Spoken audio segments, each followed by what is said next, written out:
시간에 하나님 말씀 함께 봅니다. 하나님 말씀은 우리 고린도후서 11장 16절부터 12장 10절까지입니다. 16절 제가 읽겠습니다. 내가 다시 말하노니 누구든지 나를 어리석은 자로 여기지 말라.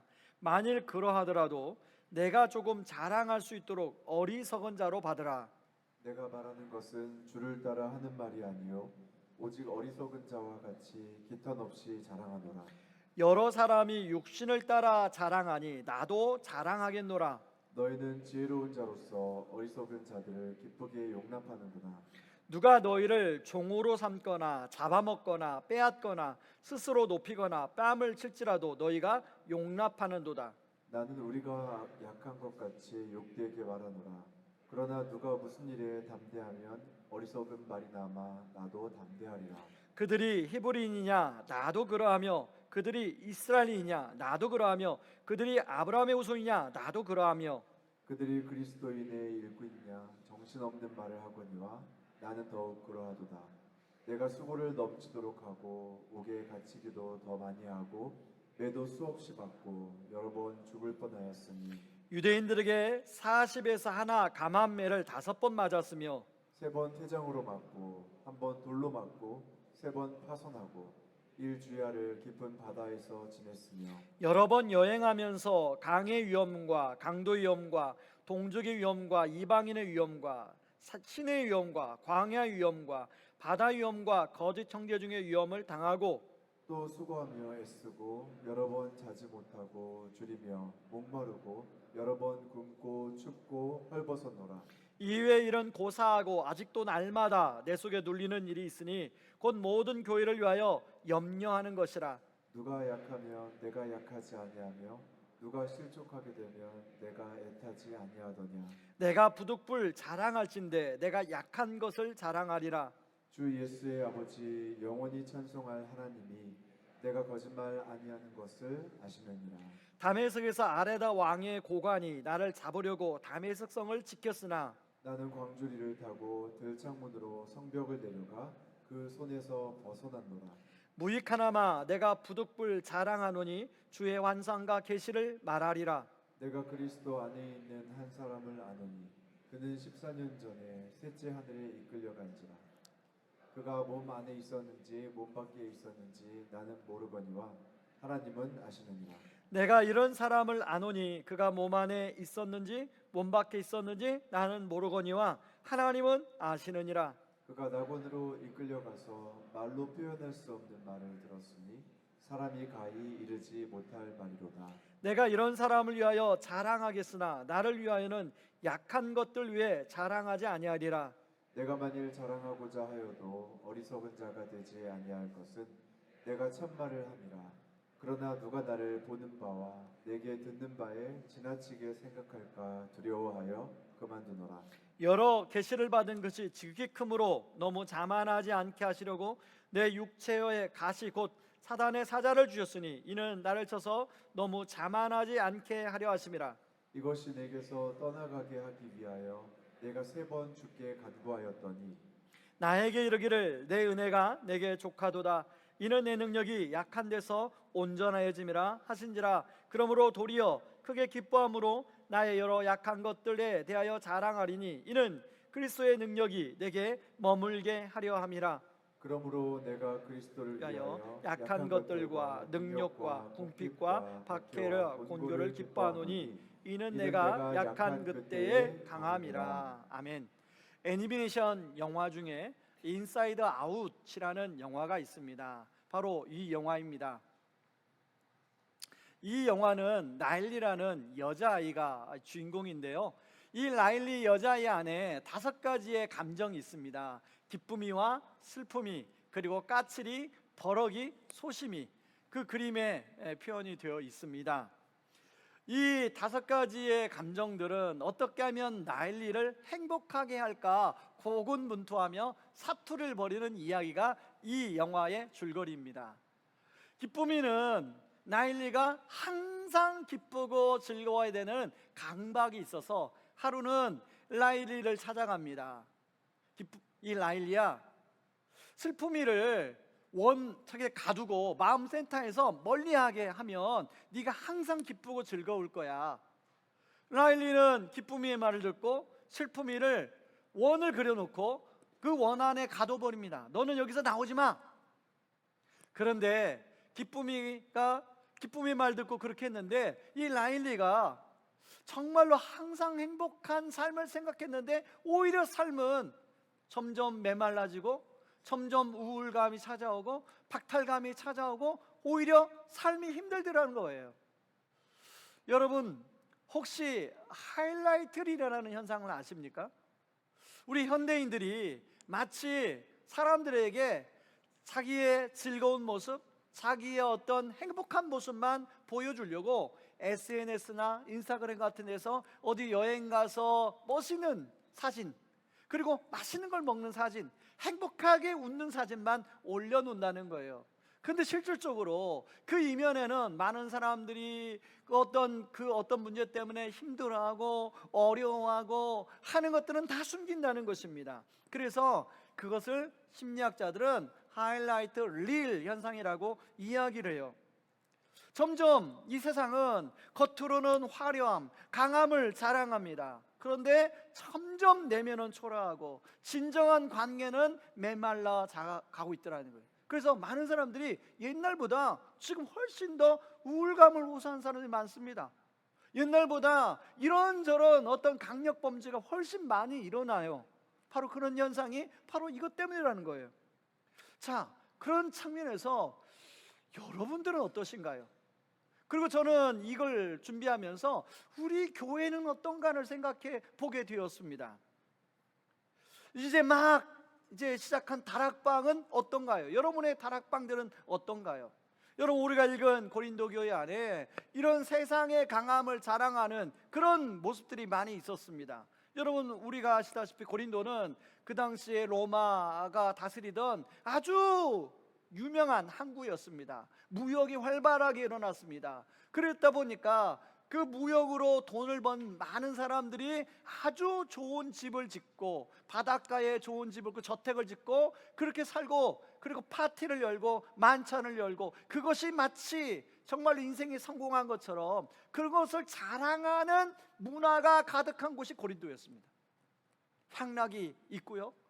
그리고 얼마나 내가 부유한가를 사람들한테 자랑하기 위해서 그것을 약간씩 뽐내고, 이것이 고린도의 문화였습니다. 특히 헬라 철학의 이 발달에서, 그러다 보니까 헬라 철학의 지식적인 사람들이 곳곳에 모여서 그 자기의 지식을 뽐내고 자랑하는 것이 그게 너무 자연스러웠어요. 많은 사람들이 그걸 부러워했습니다. 근데 문제는 그런 사람들이 이제 예수를 믿고 교회 안에 들어왔는데 교회 안에서도 그런 모습을 보이는 거예요. 그런데 그런 세상적인 강함을 자랑할 게 없는 사람들 있잖아요. 뭔가 자기도 자랑하고 싶을 때 없는 사람들, 그런 사람들은 이제 영적인 것을 자랑하더라는 거예요. 자기가 얼마나 신비적인 체험을 했는지, 얼마나 또 많은 은사를 가졌는지, 그리고 또 성경에 대해서 얼마나 잘하는지, 이런 걸 자랑하는 겁니다. 바울이 하도 답답해서 고린도전서 12장에 은사는 자랑하려고 준 게 아니라 은사는 어렵고 힘든 사람들을 돕고 세우기 위해서, 교회의 덕을 세우기 위해서 주신 것이라고 말할 정도로 그런 곳이 바로 고린도 교회였어요.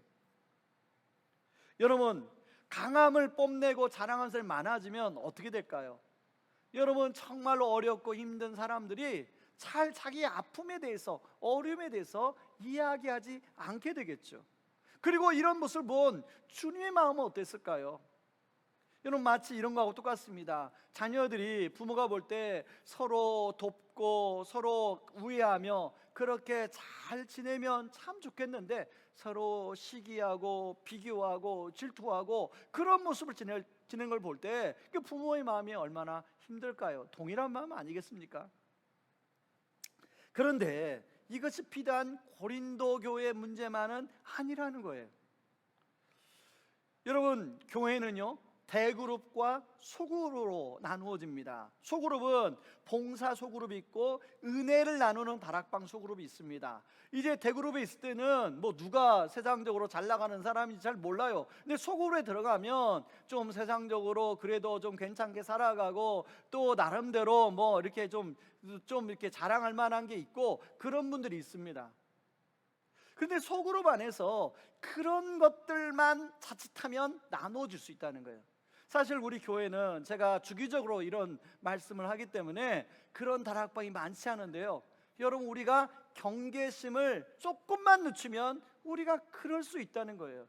저 역시도 제가 이제 이 말씀을 준비하고 저희 삶을 돌아보니까 제가 누구를 만나고 친구들을 만나고 이 대화하면서 제가 약함보다는 강함을 막 이야기하고 그랬던, 저도 모르게 했던 적이 많이 있는 것을 제가 보게 되었습니다. 여러분, 우리가 그런 거예요.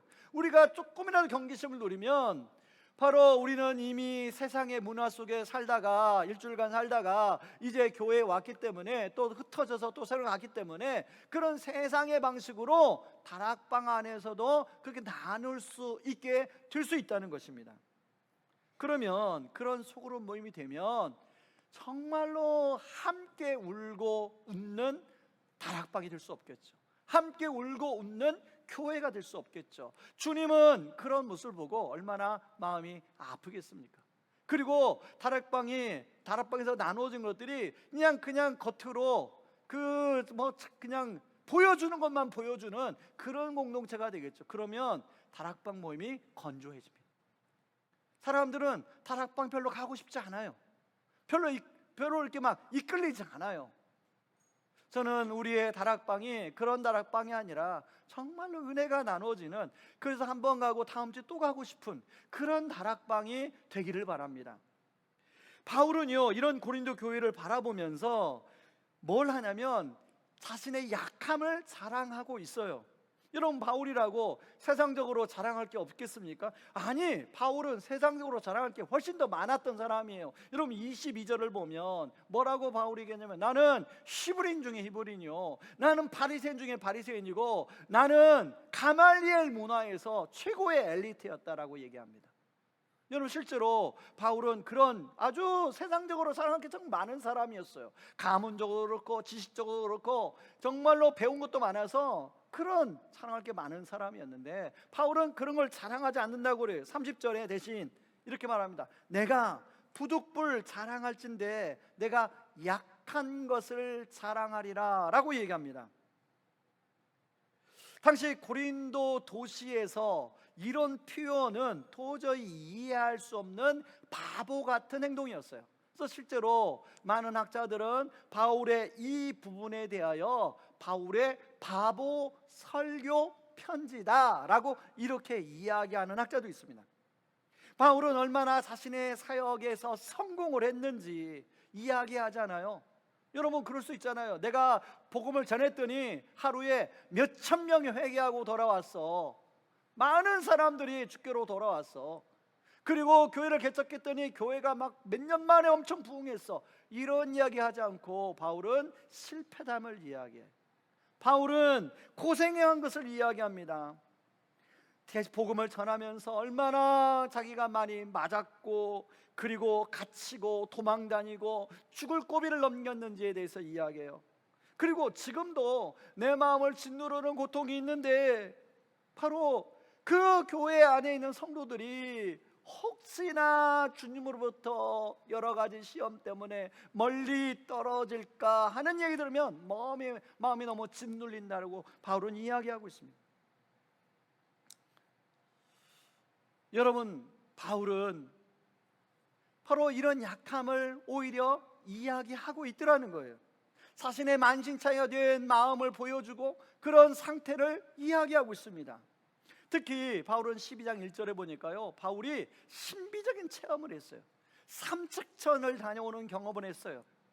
12장 1절부터 5절까지 바울은 겸손해서 그게 자기라고 표현하지 않고 3인칭 한 사람이라고 표현을 합니다. 그런데 그게 바울이에요. 대신 그런 것을 얼마든지 이야기할 수 있지만, 자랑할 수 있지만 난 그런 거 하지 않겠다. 대신 뭔 얘기하냐면 자신이 오래전부터 진짜 그 고쳐지지 않는 육체의 가시가 있다고 이야기합니다. 이 육체의 가시를 하나님께 고쳐달라는데 아직도 응답을 못 받았다. 여러분, 영적인 지도자 이 바울 사도는 아니 당신이 기도하는데 당신 문제도 해결 안 돼? 당신 문제도 해결 안 되면서 무슨 능력이 있다고 우리를 인도해? 뭐 그렇게 생각하지 않겠습니까? 근데 바울은 과감없이 자신의 연약함과 약함에 대하여 이야기하고 있어요. 그 당시에 가시가 무엇이었을까? 학자들은 세 가지로 추정합니다. 하나는 아주 그 심한 안질이었을 것이다. 눈이 시력이 안 보이는. 또 어떤 사람은 간질이었을 것이다. 여러분 간질을 아시지 않습니까? 그런가 하면 어떻게 보면 아기를 낳지 못하는 고자였을 것이다 라고 해요. 여러분 그 당시에는 이런 치명적인 약점이요, 지금이야 저 사람이 좀 몸에 어려움이 있나 보다 이렇게 생각하지만 그 당시는 하나님께 저주를 받아서 그런 질병이 걸렸다고 생각하는 걸 당연하게 여기는 시대였습니다. 그렇기 때문에 바울이 이것을 이야기함으로 말미암아 바울은 자기 약점을 책잡히는 거였어요. 실제로 여러분 고린도후서 편지를 보면 야 너는 편지를 보니까 아주 글은 잘 쓰는 것 같은데 막상 너 만나보니까 또 말재주는 없네 하고 비판하는 내용이 나오잖아요. 여러분 바울은 그럼에도 불구하고 자신의 약점을 과감하게 이야기하고 있어요. 자, 여러분 우리는 왜 다락방 안에서 혹은 사람들과 관계 속에서 자신의 약함을 이야기하지 못할까요? 우리 안에 두 가지 이유가 있어요. 하나는 그걸 꺼내놓으면 부끄러움, 또 하나는 그것 때문에 혹시나 내가 어려움을 당하지 않을까는 두려움입니다. 그래서 우리는 완벽주의라는 가면을 쓰고 괜찮은 척 연기하며 살아갈 때가 많이 있습니다. 하지만 진짜 공동체 회복은 서로 먼저 연약함을 드러낼 때 시작이 됩니다. 내가 먼저 순장님 저 힘들어요.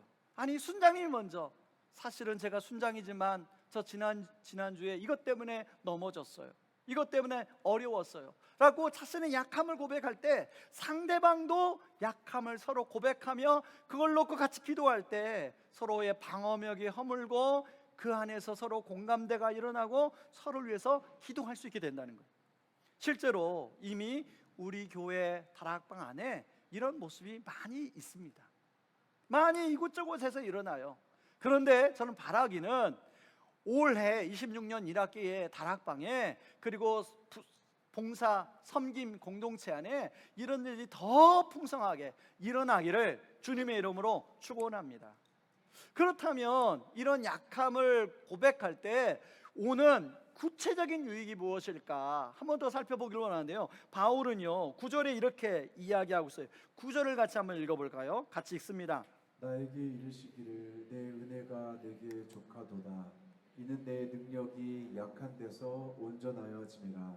여기 내 능력이 온전하여진다라고 하는 내용이 나오잖아요. 이 온전하여진다라는 것을 원어로 보면 에피스케노라는 걸로 하나님의 장막이 내 위에 쳐진다라는 뜻입니다. 광야 이스라엘 백성들이 광야를 통과하면서 하나님의 성막이 쳐짐으로 그곳에 하나님의 임재가 임했어요. 바로 그런 거라는 거예요. 바울은 자신의 약함을 고백했더니 하나님이 마치 장막을 치고 자기가 임하는 것처럼 하나님의 강함이 자기에게 임하는 걸 경험했어요. 그래서 바울은 뭐라고 얘기하냐면 도리어 내가 약함을 고백하는 것이 나에게 도리어 기뻐하는 것이다 라고 이야기합니다.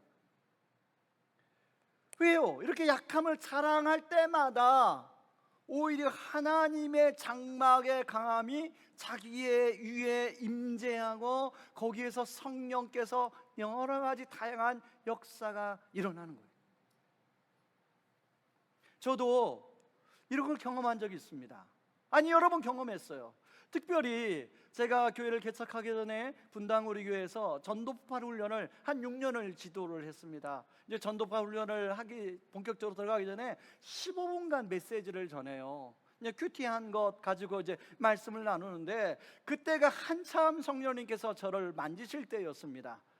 제가 꽁꽁 숨겨놨던 누구도 들키기 싫은 저의 약점들을 성령께서 이제 막 꺼내기를 원하셔서 그때마다 이제 이렇게 제가 이야기를 했습니다.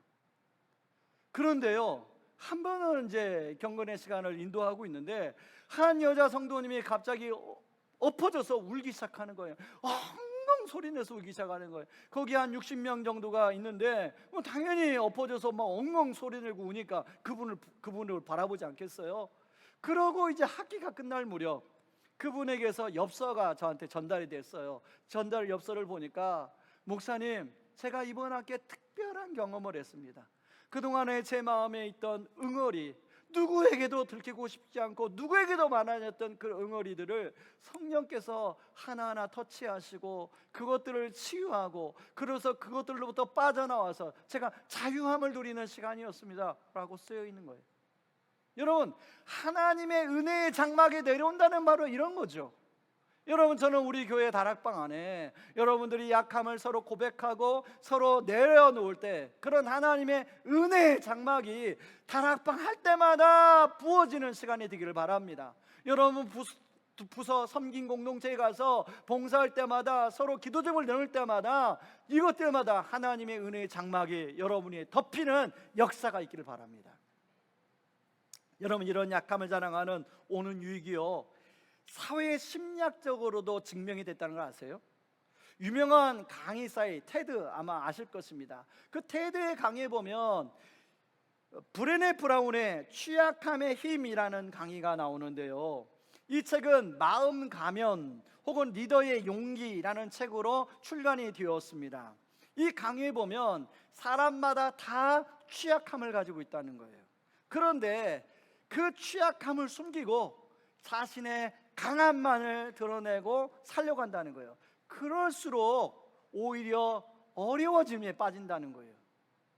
그런데 그런 자신의 취약함을 솔직하게 고백하고 내어놓고 도움을 요청하니 오히려 그 조직이, 그 회사가 살아난다는 거예요. 특히 리더의 용기에서는요, 스타트업 기업부터 포춘이 인정하는 세계 50대 기업들을 분석하고 그 CEO들을 만난 상담하고 면담한 이야기 자료를 가지고 이야기하는데요, 우리가 아는 뭐 구글의 CEO, 또 마이크로소프트의 CEO, 여기에 다 해당이 되는 CEO들이에요.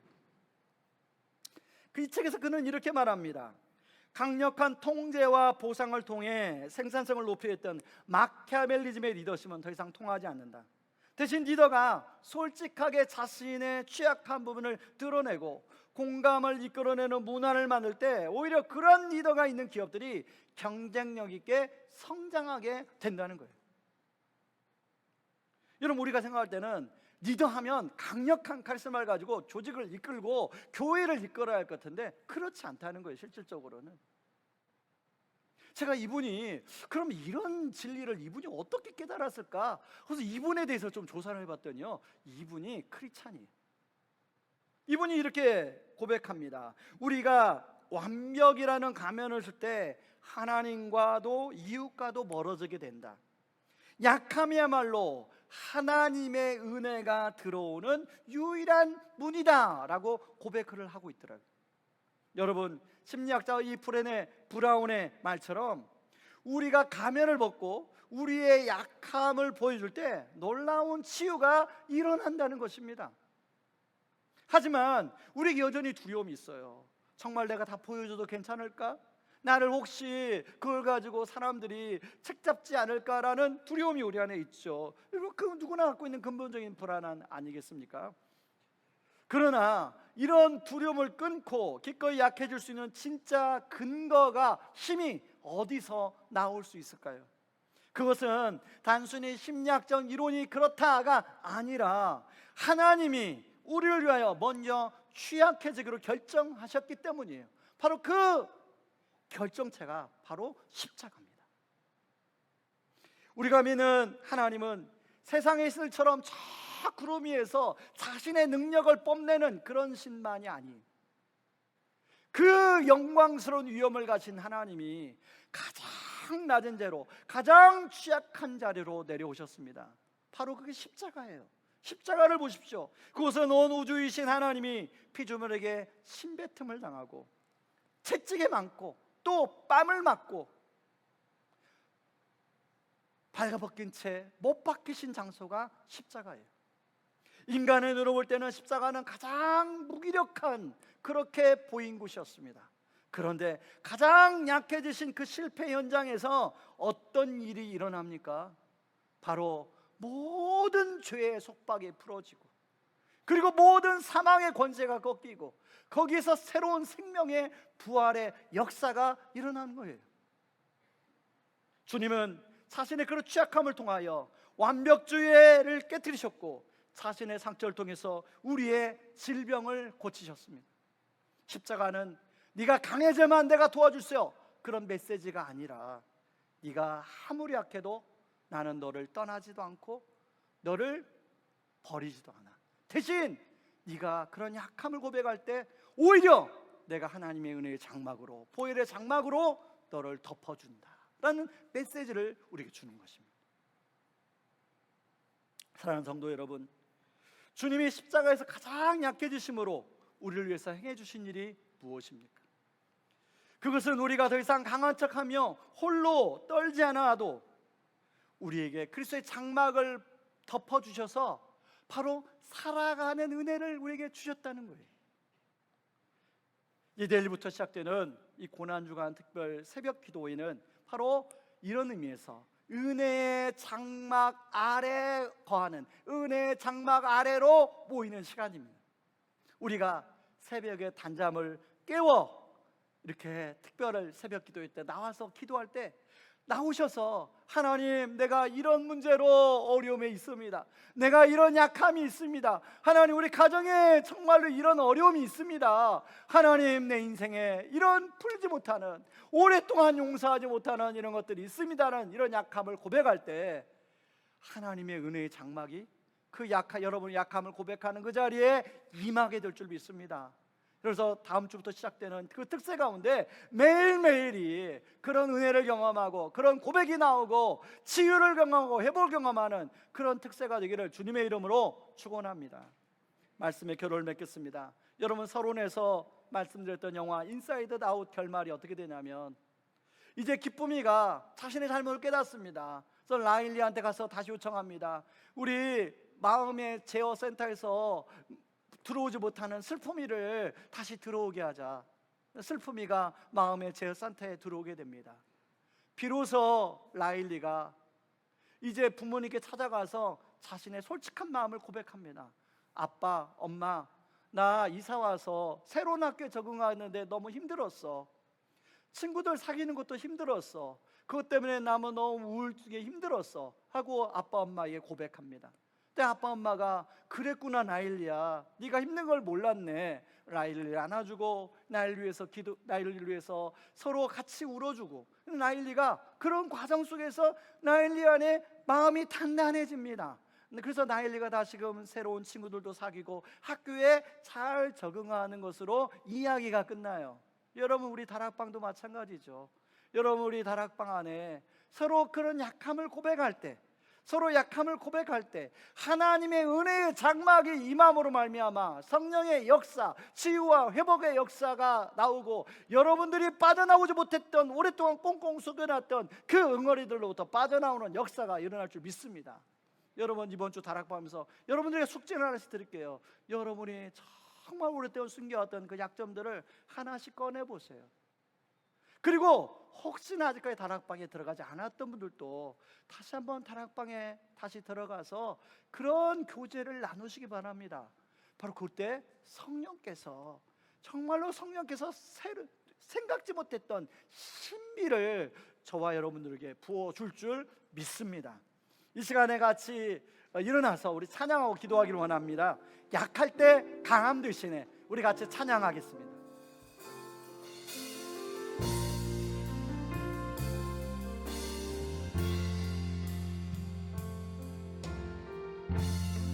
약할 때 강함 되시네 나의 보배가 되신 주 나의 모든 것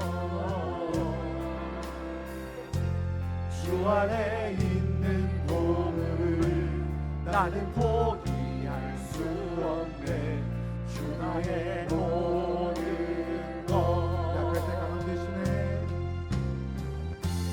약할 때 강함 되시네 나의 보배가 되신 주 나의 모든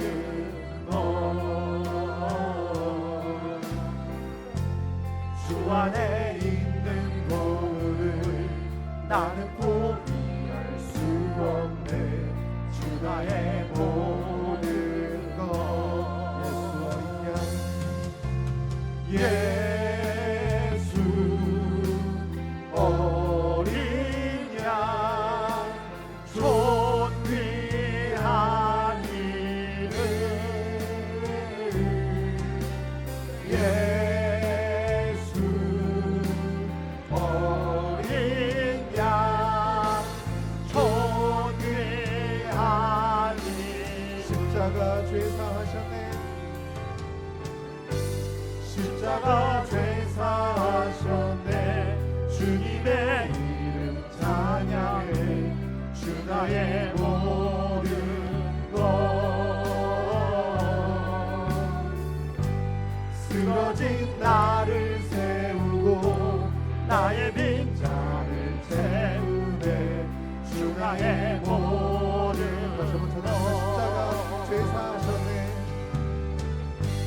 십자가 죄사하셨네 주님의 이름 찬양해 주 나의 모든 것 쓰러진 나를 세우고 나의 빈잔을 채우네 주 나의 모든 것 우리 두 손 들고 찬양합니다 예수 어린 양 존귀한 이름 예수 어린 양 존귀한 이름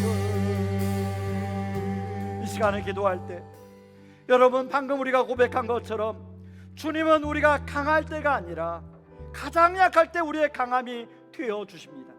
세상은 약하면 진다고 말하지만 주님은 약할 때 내가 너를 덮어주겠다고 말씀하십니다. 이제 우리가 주님의 약속을 붙잡고 기도의 자리로 나가기를 원합니다. 주님, 숨겨왔던 나의 가시를 주님 앞에 꺼내놓습니다. 그 약함의 자리에 주님의 장막을 덮어주시옵소서. 우리의 다락방이 강함을 뽐내는 자리가 아니라 서로 약함을 안아주는 은혜의 안식처가 되게 하여 주시옵소서. 이번 특세를 통하여 나의 가장 약한 곳에서 일하시는 하나님의 능력을 실제로 경험하는 은혜를 누리게 하여 주시옵소서. 우리 같이 한번 기도하며 나아갑니다. 기도하겠습니다.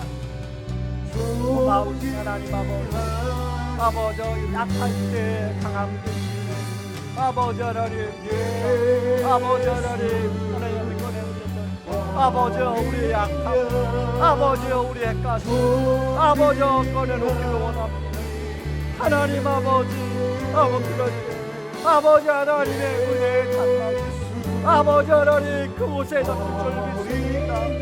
아버지 세상은 아버지 약하면 진다 라고 말합니다. 아버지 주님은 아버지 약할 때 강함된다고 말합니다. 아버지 하나님 우리가 다락방 안에 아버지 그런 은혜의 장막이 아버지 덮여지게 하여 주시옵소서. 아버지 우리 봉사 공동체 안에 은혜 장막이 덮여지게 하여 주옵소서. 하나님 아버지 주님 정말로 이번 일을 통하여 가장 약한 곳에서 일하시는 하나님의 능력을 들어 경험케 하여 주시옵소서.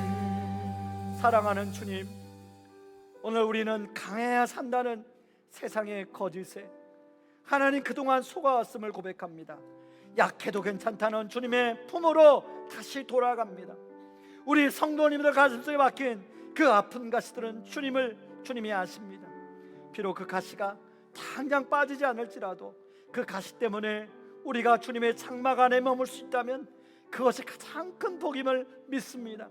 이번 고난주간 우리가 함께 울고 함께 기도할 때 우리의 공동체에 그리스도의 능력이 머물게 하여 주시옵소서. 우리를 위하여 가장 취약해지셨고 그 약함으로 우리를 구원하신 예수님의 이름으로 기도합니다. 이제는 우리를 위하여 스스로 가장 취약해지심으로 십자가에서 모든 물과 피를 쏟아 우리를 구원하신 우리 주 예수 그리스도의 은혜와 우리의 강함이 아니라 우리의 깨어진 조각들을 모아 사랑의 장막을 쳐주시는 하나님 아버지의 극진하신 사랑하심과 우리 안의 슬픔을 원밖으로 꺼내어 하나님의 능력이 머물게 하시고 다락방과 공동체 안에 진정한 공감과 치유를 일으키시는 성령님의 교통하심이 나의 가시를 부러워하지 않고 오히려 약함을 자랑하며 하나님 능력을 기대하기로 다짐하는 모든 성도님들 위해 특별히 내일부터 시작되는 고난주간 특별 새벽을 통하여 약함이 강함되는 신비를 경험하기를 원하는 성도님들 위해 이제부터 영원토록 함께 하시기를 주의 이름으로 축원하옵나이다. 아멘.